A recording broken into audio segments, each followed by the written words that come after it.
Salmo 2. El reinado del ungido de Jehová. Introducción y contexto del Salmo 2. El Salmo 2 es un texto bíblico poderoso que aborda la soberanía divina y el establecimiento del reinado del ungido de Dios, presentando un dramático contraste entre la rebelión humana y el poder divino. En la estructura del Salmo 2 se divide en 4 partes: la rebelión de las naciones, la respuesta divina, el decreto divino y la exhortación final, que nos llevan a través de un recorrido de la autoridad divina y la sumisión humana. El contexto histórico del Salmo 2 sugiere que fue escrito por el rey David, posiblemente durante su coronación o en un momento de amenaza extranjera contra Israel, y que se utilizaba en ceremonias de coronación de los reyes de Judá, simbolizando la adopción divina del monarca como representante de Dios en la tierra. Con el tiempo, el Salmo 2 adquirió una dimensión profética, siendo interpretado como una referencia al futuro Mesías que establecería el reino definitivo de Dios, trascendiendo su contexto histórico original en su presentación sobre el Salmo 2. La rebelión humana, vs 1 al 3. El verso 1 del Salmo 2 plantea una pregunta retórica que expresa asombro ante la insensatez de la rebelión humana contra el Creador, reflejando la constante tendencia humana a resistir la autoridad divina a lo largo de la historia, y se analiza lingüísticamente a través del término hebreo ragas y la palabra vanidad, que implica algo vacío o sin sustancia. En la naturaleza de la rebelión humana descrita en el Salmo 2 es una postura espiritual que se repite a lo largo de la historia humana, representando el deseo fundamental del ser humano de establecer su propia autonomía y rechazar la autoridad legítima de Dios sobre la creación, y se manifiesta a través del orgullo, el rechazo y la conspiración. Del Salmo 2 describe la oposición a Dios y a su ungido, que se refiere primariamente al rey de Israel, especialmente de la dinastía davídica, quien era considerado hijo adoptivo de Dios y su representante terrenal. La mención de reyes y príncipes en el verso 2 indica que la oposición a Dios ocurre al más alto nivel de poder humano, y el término consultarán unidos sugiere una deliberación y conspiración cuidadosamente planificada contra Jehová y su ungido. El concepto del ungido en el Antiguo Testamento se refiere a alguien consagrado mediante la unción con aceite para una función especial, y en el contexto del Salmo 2, se refiere al rey de Israel, quien era considerado hijo adoptivo de Dios y su representante terrenal. El verso 3 describe el grito de independencia de los rebeldes, que desean romper las coyundas y cuerdas que simbolizan las leyes y mandamientos divinos, y expresan el deseo de autonomía absoluta y rechazo a cualquier forma de sumisión a la autoridad divina. La paradoja de la libertad humana se presenta en el Salmo 2, donde aquellos que buscan libertad rechazando la autoridad divina terminan en una forma más profunda de esclavitud, y la verdadera libertad consiste en vivir bajo la autoridad correcta y servir a Dios voluntariamente. El concepto del ungido evolucionó hacia la expectativa de un ungido definitivo, el Mesías, que establecería el reino perfecto de Dios, y esta interpretación fue fundamental en la comprensión cristiana de Jesús como el Cristo, traducción griega de Masías.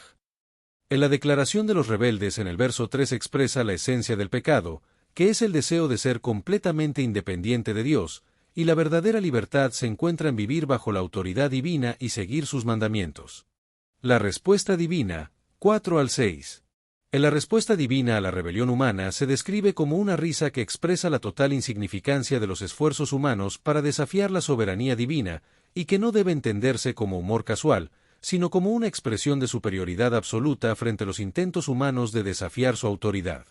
En la risa divina contiene un elemento de juicio, señalando la absurda presunción de las criaturas al desafiar a su Creador, y revela la perspectiva eterna de Dios, para que los grandes imperios y sus planes son momentáneos y frágiles frente a sus propósitos eternos. En la respuesta divina progresa de la risa a la intervención activa, con la palabra entonces indicando un punto de inflexión donde Dios deja de observar pasivamente y comienza a actuar contra los rebeldes, expresando su furor divino y causando terror y confusión extremos. La ira divina en la teología bíblica no es un arrebato emocional descontrolado, sino una respuesta justa y medida ante el mal, y tiene un componente relacional, manifestándose especialmente contra quienes han recibido revelación y privilegios especiales pero los rechazan.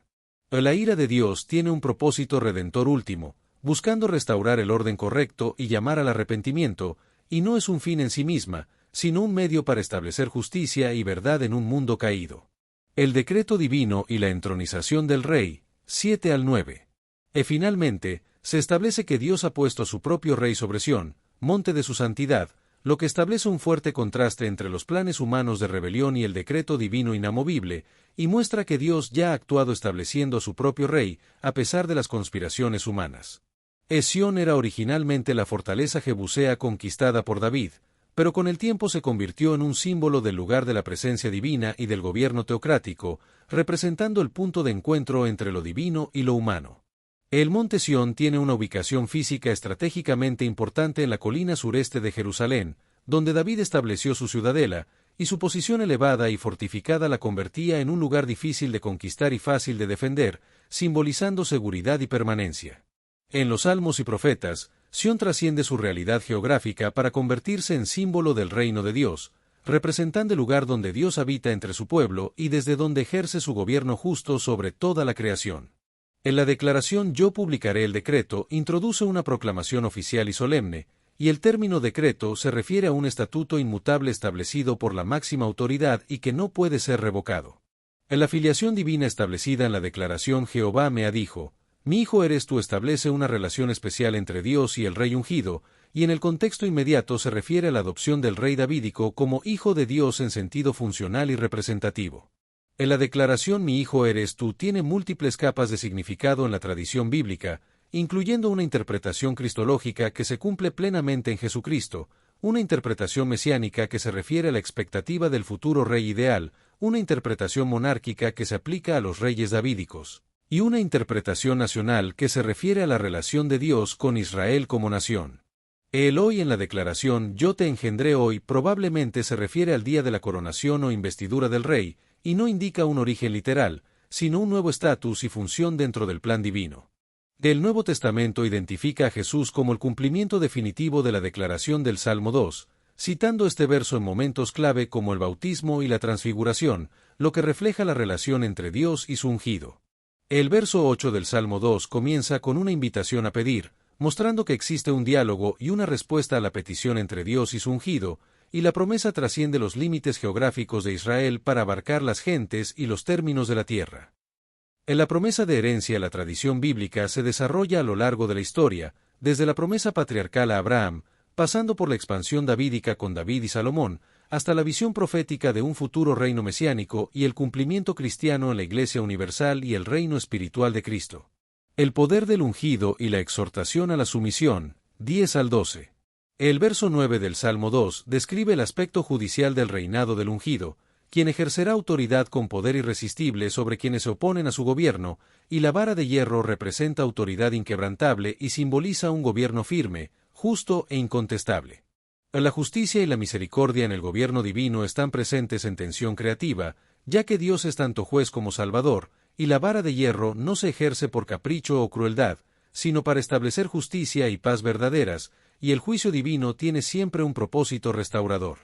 El Salmo destaca la importancia de la justicia, el juicio contra el mal y la rebelión, la misericordia, la oportunidad de arrepentimiento, la restauración y la reconstrucción del orden divino, así como la paz y la armonía bajo el gobierno justo. En el verso 10, se hace un llamado a los gobernantes a que entiendan y admitan corrección, reconsiderando su posición a la luz de la realidad divina recién revelada, y a que busquen sabiduría verdadera, reconociendo que el temor de Dios es el principio del conocimiento.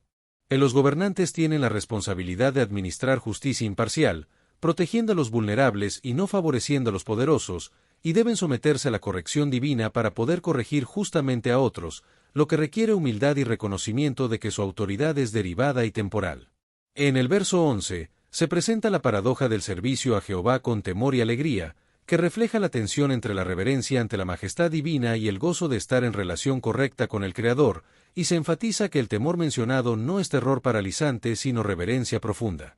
La combinación de temor y alegría en equilibrio es esencial para la auténtica espiritualidad bíblica, donde Dios es tanto trascendente como inmanente, y se debe sentir una conciencia constante de estar ante lo sagrado, lo que se refleja en la alegría con temblor. Finalmente, en el verso 12, se hace una exhortación directa a reconocer y someterse a la autoridad del Hijo, mediante un acto de lealtad y sumisión representado por el beso, para evitar la ira y el peligro de perecer en el camino. El Salmo 2 presenta una estructura cultural y teológica profunda, donde el acto de besar al Hijo implica reconocerlo como legítimo gobernante designado por Dios, y no como un acto de afecto personal, sino como un reconocimiento público de autoridad y sumisión.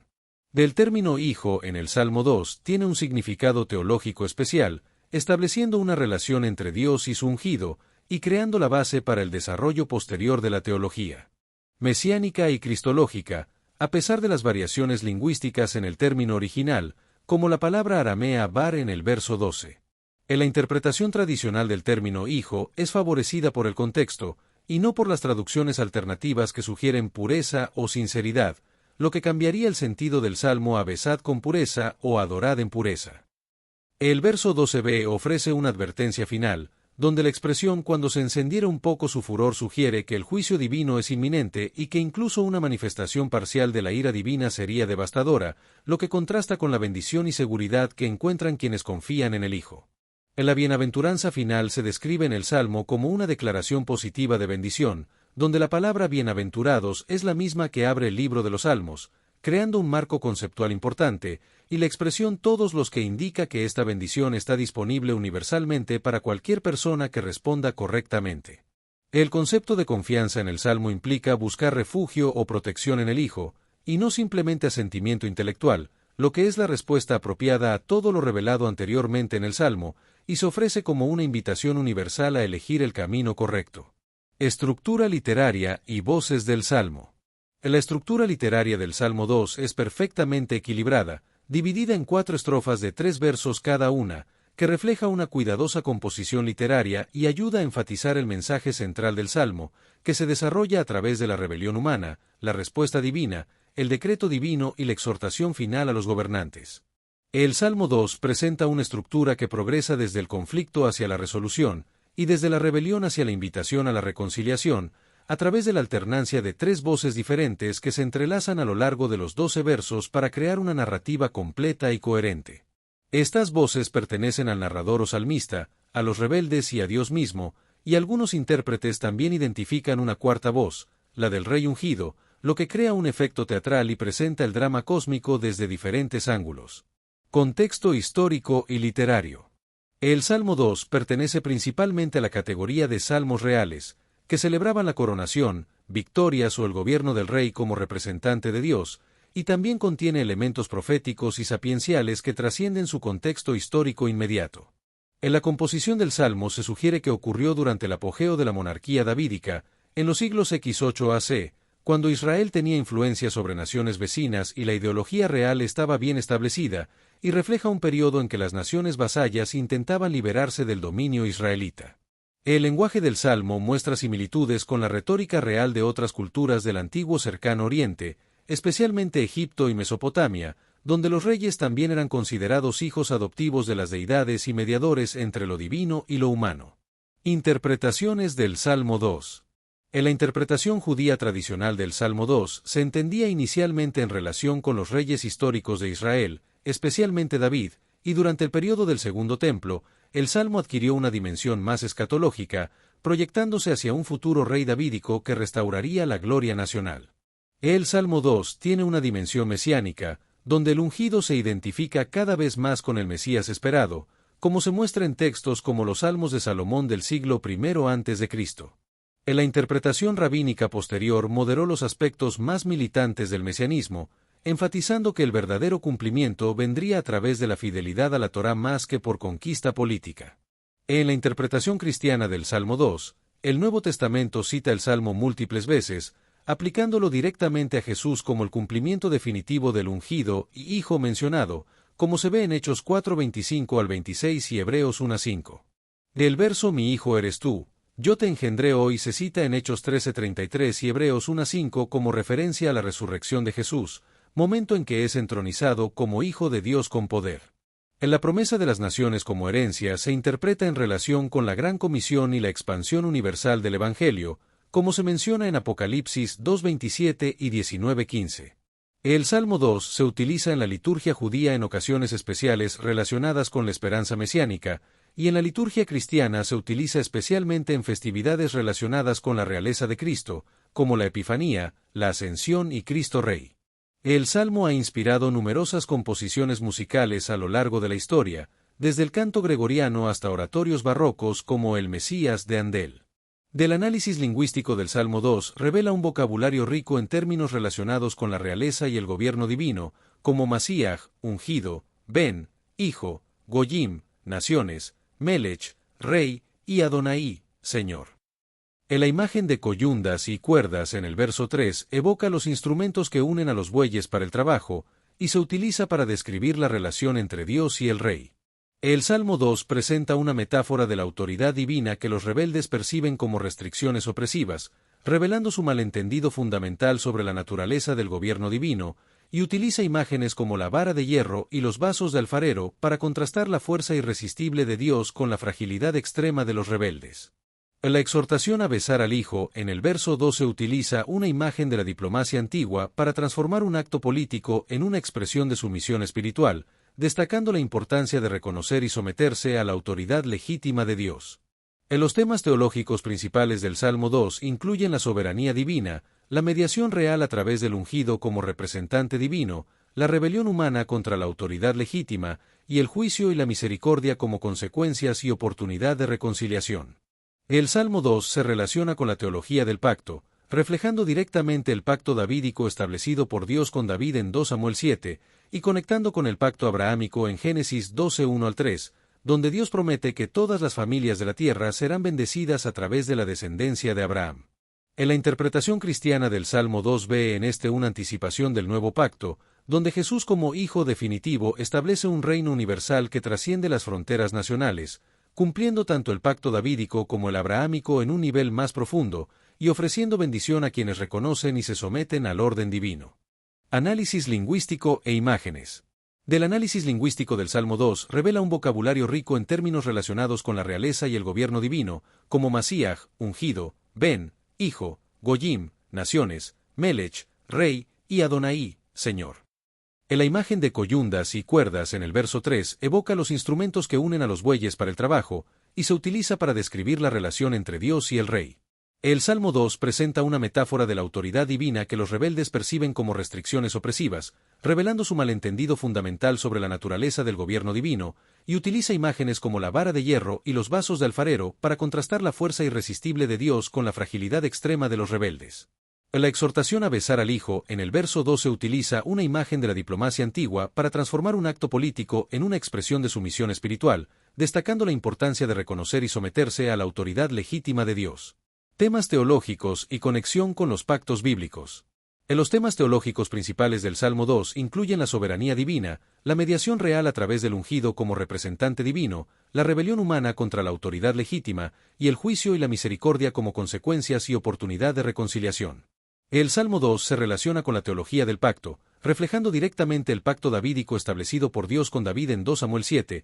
y conectando con el pacto abrahámico en Génesis 12, 1-3, donde Dios promete que todas las familias de la tierra serán bendecidas a través de la descendencia de Abraham. En la interpretación cristiana del Salmo 2 en una anticipación del nuevo pacto, donde Jesús como Hijo definitivo establece un reino universal que trasciende las fronteras nacionales, cumpliendo tanto el pacto davídico como el abrahámico en un nivel más profundo, y ofreciendo bendición a quienes reconocen y se someten al orden divino. Destellos, disfruta la vida, mantente bella por dentro y por fuera y nutre una mente sana. Corazón brillante. Si te gustó este video, suscríbete para recibir más contenido como este, o no olvides suscribirte para no perderte ningún video. Salud y vida @lavida 2025. Salmo 2 El reinado del ungido de Jehová. Introducción y contexto del Salmo 2. El Salmo 2 es un texto bíblico poderoso que aborda la soberanía divina y el establecimiento del reinado del ungido de Dios, presentando un dramático contraste entre la rebelión humana y el poder divino. En la estructura del Salmo 2 se divide en 4 partes: la rebelión de las naciones, la respuesta divina, el decreto divino y la exhortación final, que nos llevan a través de un recorrido de la autoridad divina y la sumisión humana. El contexto histórico del Salmo 2 sugiere que fue escrito por el rey David, posiblemente durante su coronación o en un momento de amenaza extranjera contra Israel, y que se utilizaba en ceremonias de coronación de los reyes de Judá, simbolizando la adopción divina del monarca como representante de Dios en la tierra. Con el tiempo, el Salmo 2 adquirió una dimensión profética, siendo interpretado como una referencia al futuro Mesías que establecería el reino definitivo de Dios, trascendiendo su contexto histórico original en su presentación sobre el Salmo 2. La rebelión humana, vs 1-3. El verso 1 del Salmo 2 plantea una pregunta retórica que expresa asombro ante la insensatez de la rebelión humana contra el Creador, reflejando la constante tendencia humana a resistir la autoridad divina a lo largo de la historia, y se analiza lingüísticamente a través del término hebreo ragas y la palabra vanidad, que implica algo vacío o sin sustancia. En la naturaleza de la rebelión humana descrita en el Salmo 2 es una postura espiritual que se repite a lo largo de la historia humana, representando el deseo fundamental del ser humano de establecer su propia autonomía y rechazar la autoridad legítima de Dios sobre la creación, y se manifiesta a través del orgullo, el rechazo y la conspiración. Del Salmo 2 describe la oposición a Dios y a su ungido, que se refiere primariamente al rey de Israel, especialmente de la dinastía davídica, quien era considerado hijo adoptivo de Dios y su representante terrenal. La mención de reyes y príncipes en el verso 2 indica que la oposición a Dios ocurre al más alto nivel de poder humano, y el término consultarán unidos sugiere una deliberación y conspiración cuidadosamente planificada contra Jehová y su ungido. El concepto del ungido en el Antiguo Testamento se refiere a alguien consagrado mediante la unción con aceite para una función especial, y en el contexto del Salmo 2, se refiere al rey de Israel, quien era considerado hijo adoptivo de Dios y su representante terrenal. El verso 3 describe el grito de independencia de los rebeldes, que desean romper las coyundas y cuerdas que simbolizan las leyes y mandamientos divinos, y expresan el deseo de autonomía absoluta y rechazo a cualquier forma de sumisión a la autoridad divina. La paradoja de la libertad humana se presenta en el Salmo 2, donde aquellos que buscan libertad rechazando la autoridad divina terminan en una forma más profunda de esclavitud, y la verdadera libertad consiste en vivir bajo la autoridad correcta y servir a Dios voluntariamente. El concepto del ungido evolucionó hacia la expectativa de un ungido definitivo, el Mesías, que establecería el reino perfecto de Dios, y esta interpretación fue fundamental en la comprensión cristiana de Jesús como el Cristo, traducción griega de Masías. En la declaración de los rebeldes en el verso 3 expresa la esencia del pecado, que es el deseo de ser completamente independiente de Dios, y la verdadera libertad se encuentra en vivir bajo la autoridad divina y seguir sus mandamientos. La respuesta divina, 4 al 6. En la respuesta divina a la rebelión humana se describe como una risa que expresa la total insignificancia de los esfuerzos humanos para desafiar la soberanía divina, y que no debe entenderse como humor casual, sino como una expresión de superioridad absoluta frente a los intentos humanos de desafiar su autoridad. En la risa divina contiene un elemento de juicio, señalando la absurda presunción de las criaturas al desafiar a su Creador, y revela la perspectiva eterna de Dios, para quien los grandes imperios y sus planes son momentáneos y frágiles frente a sus propósitos eternos. En la respuesta divina progresa de la risa a la intervención activa, con la palabra entonces indicando un punto de inflexión donde Dios deja de observar pasivamente y comienza a actuar contra los rebeldes, expresando su furor divino y causando terror y confusión extremos. En la ira divina en la teología bíblica no es un arrebato emocional descontrolado, sino una respuesta justa y medida ante el mal, y tiene un componente relacional, manifestándose especialmente contra quienes han recibido revelación y privilegios especiales pero los rechazan. La ira de Dios tiene un propósito redentor último, buscando restaurar el orden correcto y llamar al arrepentimiento, y no es un fin en sí misma, sino un medio para establecer justicia y verdad en un mundo caído. El decreto divino y la entronización del Rey, 7 al 9.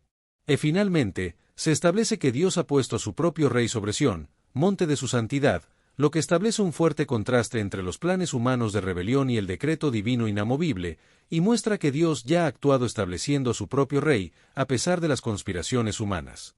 Sión era originalmente la fortaleza jebusea conquistada por David, pero con el tiempo se convirtió en un símbolo del lugar de la presencia divina y del gobierno teocrático, representando el punto de encuentro entre lo divino y lo humano. El monte Sión tiene una ubicación física estratégicamente importante en la colina sureste de Jerusalén, donde David estableció su ciudadela, y su posición elevada y fortificada la convertía en un lugar difícil de conquistar y fácil de defender, simbolizando seguridad y permanencia. En los Salmos y Profetas, Sión trasciende su realidad geográfica para convertirse en símbolo del reino de Dios, representando el lugar donde Dios habita entre su pueblo y desde donde ejerce su gobierno justo sobre toda la creación. En la declaración Yo publicaré el decreto introduce una proclamación oficial y solemne, y el término decreto se refiere a un estatuto inmutable establecido por la máxima autoridad y que no puede ser revocado. En la filiación divina establecida en la declaración Jehová me ha dicho, Mi hijo eres tú establece una relación especial entre Dios y el rey ungido, y en el contexto inmediato se refiere a la adopción del rey davídico como hijo de Dios en sentido funcional y representativo. En la declaración mi hijo eres tú tiene múltiples capas de significado en la tradición bíblica, incluyendo una interpretación cristológica que se cumple plenamente en Jesucristo, una interpretación mesiánica que se refiere a la expectativa del futuro rey ideal, una interpretación monárquica que se aplica a los reyes davídicos, y una interpretación nacional que se refiere a la relación de Dios con Israel como nación. El hoy en la declaración yo te engendré hoy probablemente se refiere al día de la coronación o investidura del rey, y no indica un origen literal, sino un nuevo estatus y función dentro del plan divino. El Nuevo Testamento identifica a Jesús como el cumplimiento definitivo de la declaración del Salmo 2, citando este verso en momentos clave como el bautismo y la transfiguración, lo que refleja la relación entre Dios y su ungido. El verso 8 del Salmo 2 comienza con una invitación a pedir, mostrando que existe un diálogo y una respuesta a la petición entre Dios y su ungido, y la promesa trasciende los límites geográficos de Israel para abarcar las gentes y los términos de la tierra. En la promesa de herencia la tradición bíblica se desarrolla a lo largo de la historia, desde la promesa patriarcal a Abraham, pasando por la expansión davídica con David y Salomón, hasta la visión profética de un futuro reino mesiánico y el cumplimiento cristiano en la Iglesia universal y el reino espiritual de Cristo. El poder del ungido y la exhortación a la sumisión, 10 al 12. El verso 9 del Salmo 2 describe el aspecto judicial del reinado del ungido, quien ejercerá autoridad con poder irresistible sobre quienes se oponen a su gobierno, y la vara de hierro representa autoridad inquebrantable y simboliza un gobierno firme, justo e incontestable. La justicia y la misericordia en el gobierno divino están presentes en tensión creativa, ya que Dios es tanto juez como salvador, y la vara de hierro no se ejerce por capricho o crueldad, sino para establecer justicia y paz verdaderas, y el juicio divino tiene siempre un propósito restaurador. El Salmo destaca la importancia de la justicia, el juicio contra el mal y la rebelión, la misericordia, la oportunidad de arrepentimiento, la restauración y la reconstrucción del orden divino, así como la paz y la armonía bajo el gobierno justo. En el verso 10, se hace un llamado a los gobernantes a que entiendan y admitan corrección, reconsiderando su posición a la luz de la realidad divina recién revelada, y a que busquen sabiduría verdadera, reconociendo que el temor de Dios es el principio del conocimiento. Los gobernantes tienen la responsabilidad de administrar justicia imparcial, protegiendo a los vulnerables y no favoreciendo a los poderosos, y deben someterse a la corrección divina para poder corregir justamente a otros, lo que requiere humildad y reconocimiento de que su autoridad es derivada y temporal.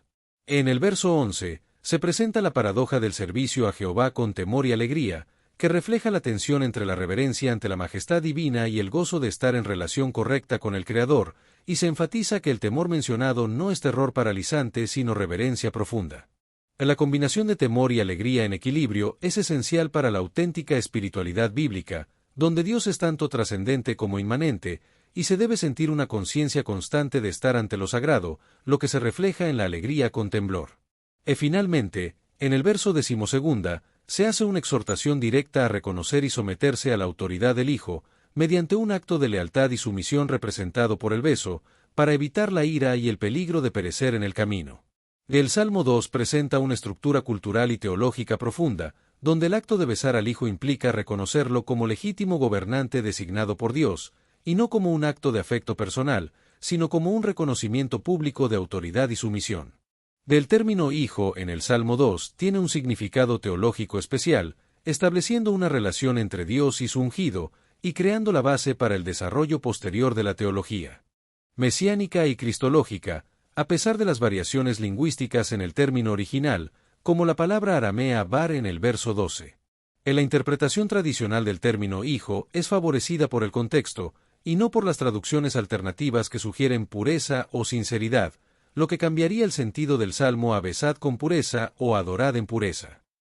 El verso 12b ofrece una advertencia final, donde la expresión cuando se encendiera un poco su furor sugiere que el juicio divino es inminente y que incluso una manifestación parcial de la ira divina sería devastadora, lo que contrasta con la bendición y seguridad que encuentran quienes confían en el Hijo. En la bienaventuranza final se describe en el Salmo como una declaración positiva de bendición, donde la palabra bienaventurados es la misma que abre el libro de los Salmos, creando un marco conceptual importante, y la expresión todos los que indica que esta bendición está disponible universalmente para cualquier persona que responda correctamente. El concepto de confianza en el Salmo implica buscar refugio o protección en el Hijo, y no simplemente asentimiento intelectual, lo que es la respuesta apropiada a todo lo revelado anteriormente en el Salmo, y se ofrece como una invitación universal a elegir el camino correcto. Estructura literaria y voces del Salmo. La estructura literaria del Salmo 2 es perfectamente equilibrada, dividida en 4 estrofas de 3 versos cada una, que refleja una cuidadosa composición literaria y ayuda a enfatizar el mensaje central del Salmo, que se desarrolla a través de la rebelión humana, la respuesta divina, el decreto divino y la exhortación final a los gobernantes. El Salmo 2 presenta una estructura que progresa desde el conflicto hacia la resolución, y desde la rebelión hacia la invitación a la reconciliación, a través de la alternancia de 3 voces diferentes que se entrelazan a lo largo de los 12 versos para crear una narrativa completa y coherente. Estas voces pertenecen al narrador o salmista, a los rebeldes y a Dios mismo, y algunos intérpretes también identifican una cuarta voz, la del rey ungido, lo que crea un efecto teatral y presenta el drama cósmico desde diferentes ángulos. Contexto histórico y literario.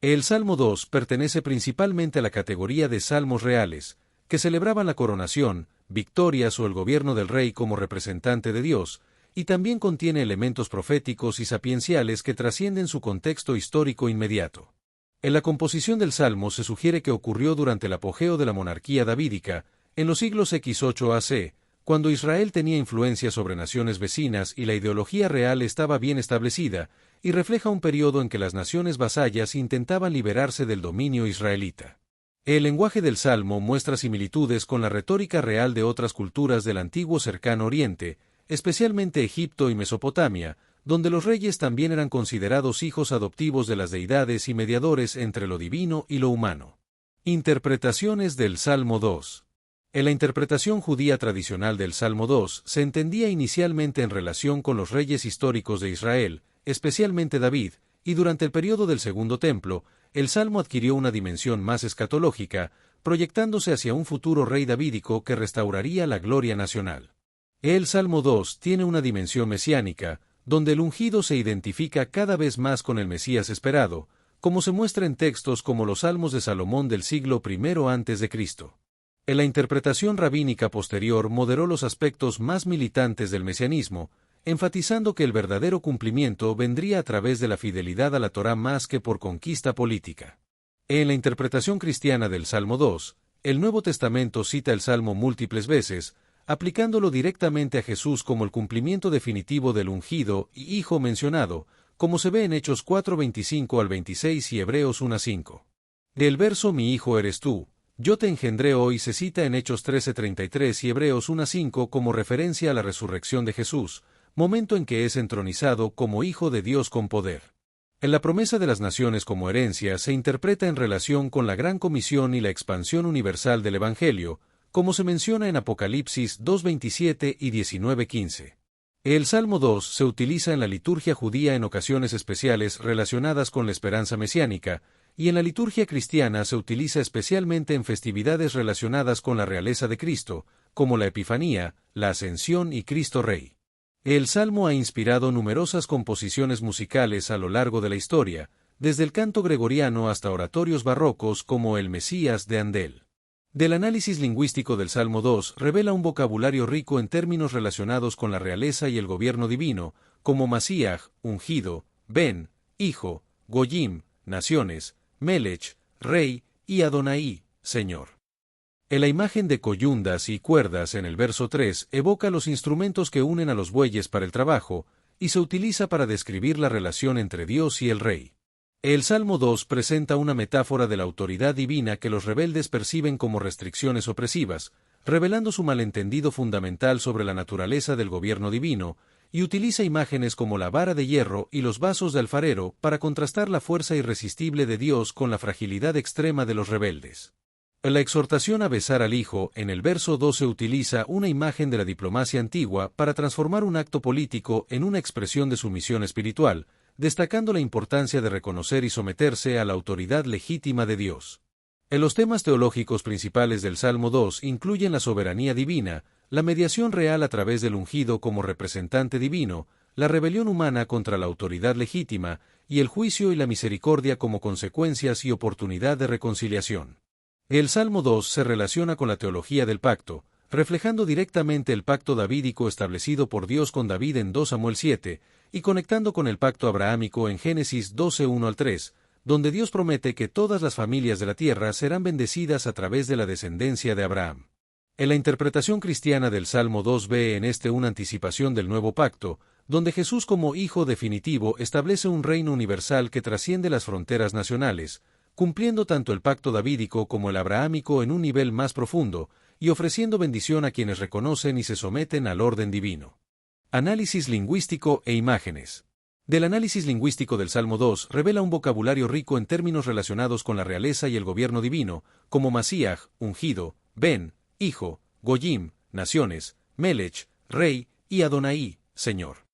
En la imagen de coyundas y cuerdas en el verso 3 evoca los instrumentos que unen a los bueyes para el trabajo, y se utiliza para describir la relación entre Dios y el rey. El Salmo 2 presenta una metáfora de la autoridad divina que los rebeldes perciben como restricciones opresivas, revelando su malentendido fundamental sobre la naturaleza del gobierno divino, y utiliza imágenes como la vara de hierro y los vasos de alfarero para contrastar la fuerza irresistible de Dios con la fragilidad extrema de los rebeldes. La exhortación a besar al Hijo en el verso 12 utiliza una imagen de la diplomacia antigua para transformar un acto político en una expresión de sumisión espiritual, destacando la importancia de reconocer y someterse a la autoridad legítima de Dios. Temas teológicos y conexión con los pactos bíblicos. En los temas teológicos principales del Salmo 2 incluyen la soberanía divina, la mediación real a través del ungido como representante divino, la rebelión humana contra la autoridad legítima, y el juicio y la misericordia como consecuencias y oportunidad de reconciliación. El Salmo 2 se relaciona con la teología del pacto, reflejando directamente el pacto davídico establecido por Dios con David en 2 Samuel 7,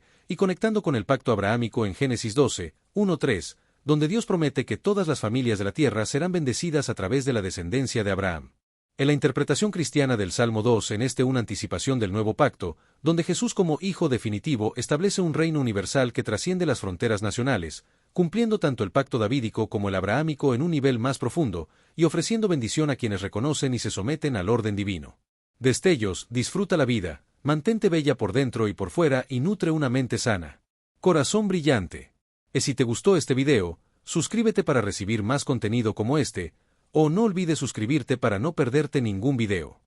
Salud y vida @lavida2025